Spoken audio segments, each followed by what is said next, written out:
নমস্কার বন্ধুরা, পোপো কিচেনে আপনাদের স্বাগত। আজকে আমি বানাবো চিংড়ি মাছের পুর ভরা কাঁকরোলের ঝাল।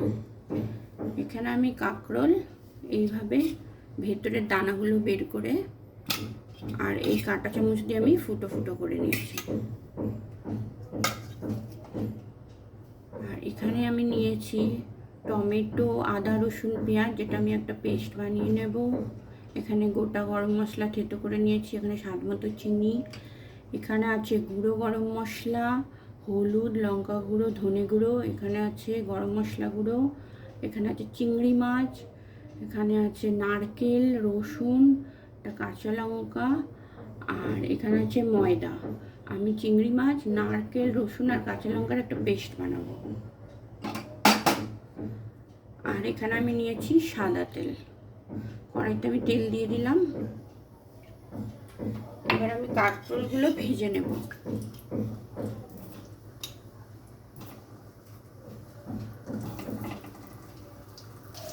কাঁকরোলটা ভাজা হয়ে গেছে, এটা আমি তুলে নিচ্ছি।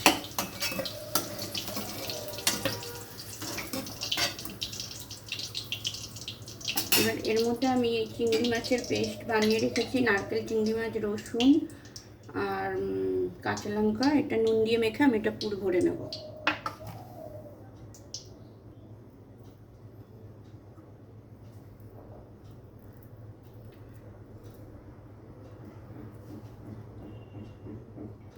এইভাবে আমি কাঁকরোলের মধ্যে চিংড়ি মাছের পুরটা ভরে নিয়েছি। এবারে এই তেলের মধ্যে আমি দিয়ে দেবো গোটা গরম মশলা ফোড়ন। তার সঙ্গে আমি দিয়ে দিচ্ছি চিনি।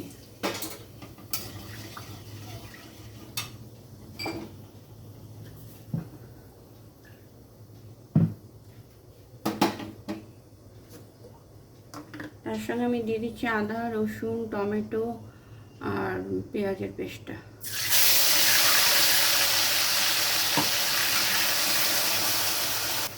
এবার আমি দিয়ে দেবো হলুদ, লঙ্কা গুঁড়ো আর ধনে গুঁড়ো একটু জলের মধ্যে গুলে। এবার আমি দিয়ে দিচ্ছি লবণ।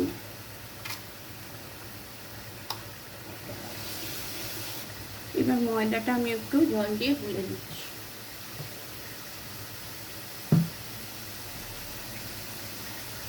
এবার আমি দিয়ে দিলাম গরম মশলা গুঁড়ো।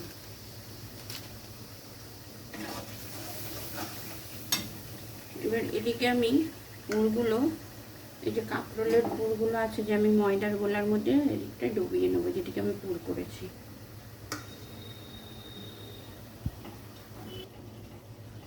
মশলা থেকে তেল ছেড়ে গেছে। এবার আমি সামান্য একটা জল দিয়ে দেবো, অল্প একটু জল দিয়ে দিলাম।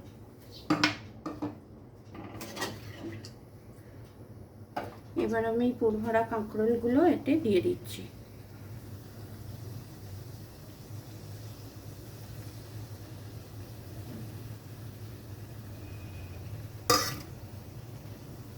এবার 2 মিনিট মতো আমি এটাকে ঢেকে দেব। 2 মিনিট হয়ে গেছে, আমি ঢাকনাটা খুলে দেখে নিচ্ছি হলো কিনা।